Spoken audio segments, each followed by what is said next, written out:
பேஷண்ட்டை ஃபர்ஸ்ட் இவன் அட்டன் பண்ணிட்டு இப்ப என்ன மாட்டி விட்டான்னு சொல்லி நவீன குணா அடிச்சுக்கிட்டு இருக்க.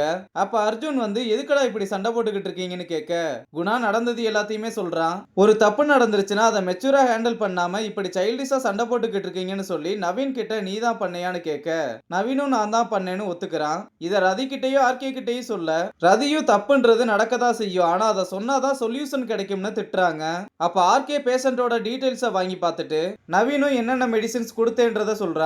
அப்பதான் ஆர்கே பேஷண்ட்டுக்கு இவன் கொடுத்த டோஸ்னால எதுவும் ஆகல, அவன் அளவுக்கு அதிகமா ட்ரக்ஸ் எடுத்ததுனால தான் இந்த மாதிரி ஆயிருக்குன்னு சொல்றாரு. அப்புறம் அந்த பேஷண்ட்டுக்கு ஆர்கே சொல்ல சொல்ல ட்ரீட்மெண்ட் கொடுத்து ஸ்டேபிள் பண்றாங்க. அப்புறம் ஆர்கே சார் மட்டும் இதை கண்டுபிடிக்கலனா என்ன ஆகுறதுன்னு ரதி திட்டிக்கிட்டு இருக்க. அப்ப அர்ஜுன் வந்து நவீன் அந்த பேஷண்ட்டை அட்டன் பண்ணதை யாரோ டேட்டா பேஸ்ல இருந்து டெலீட் பண்ணிருக்காங்கன்னு சொல்ல, இதை கேட்ட ரதி ரொம்ப கோவமா இது எவ்வளவு பெரிய கிரைம் தெரியுமா, இதை யாரு பண்ணாங்கன்னு ஒழுங்கா சொல்லிருங்கன்னு கேட்க, நவீன் தேஜுவை மாட்டி விடக்கூடாதுன்னு நான் தான் பண்ணேன்னு சொல்றான். இதை கேட்டதுமே ரதி இதை என்னால மன்னிக்கவே முடியாது, இவனை கண்டிப்பா ஃபயர் பண்ணியே ஆகணும்னு சொல்ல, ஆர்கே ஆடிட்டிங் போய்கிட்டு இருக்கு, இந்த நேரத்துல வேணா ஒரு 3 மாசம் போகட்டும்னு சொல்றாரு. அப்புறம் வேலை முடிஞ்சு தேஜு கிளம்பும் போது அர்ஜுன் வந்து நீ தான் டேட்டா பேஸ்ல டீடைல்ஸை டெலீட் பண்ணேன்னு எனக்கு தெரியும், ஆனா நவீன் நான் தான் அதை பண்ணேன்னு சொன்னதை நான் மதிக்கிறேன், ஆனா நீ இப்படியே பண்ணிக்கிட்டு இருந்தா இந்த ஹாஸ்பிட்டல்ல உன்னால சர்வை பண்ண முடியாதுன்னு சொல்லிட்டு போறான். இங்கே டின்னருக்கு ரதி வராம தேவும் பசங்களும் மட்டும் வர ரீனா ரதியை தேடுறா. இதை கவனிச்ச சாரதா ஆண்டியும் ரதி வரலையான்னு கேட்க, அவளுக்கு ஒரு முக்கியமான வேலை இருக்குன்னு வர முடியலன்னு சொல்லிட்டான்னு சொல்ல, ரீனா இதை கேட்டு ரொம்பவே டல் ஆகுறா.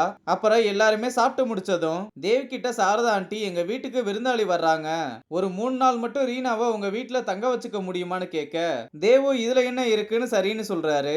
ஆனா இங்க யாரை கேட்டு இந்த முடிவு எடுத்தீங்கன்னு தேவ் கிட்ட ரதியும் அங்கிள் ஆண்டி கிட்ட ரீனாவும் கேட்டுக்கிட்டு இருக்காங்க. இங்க குணாவும் ராக்கியும் பேசிக்கிட்டு இருக்க. அப்ப பாரதி ஹாஸ்பிட்டலுக்கு வர்றா.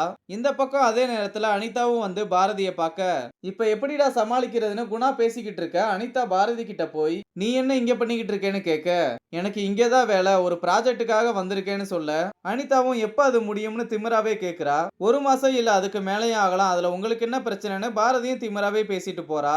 அப்ப ரவி வந்து டே உங்ககிட்ட ஒரு ஹெல்ப் தான் கேட்டேன், அதையும் இப்படி அழகா சொதப்பி வச்சிருக்கீங்களடான்னு திட்டுறான். இங்க தேஜு எதுக்குடா நீ தான் பண்ணேன்னு சொன்னேன்னு கேட்க, நீ எனக்காக தானே இதெல்லாம் பண்ண, எனக்கு இந்த தண்டனை சரியானதுதான்னு சொல்லிட்டு போறான். இங்க ரீனா ரதியோட வீட்டுக்கு பெட்டி படுக்கையெல்லாம் தூக்கிட்டு வந்து நிக்கிறதோட இந்த எபிசோட முடிச்சிருக்காங்க.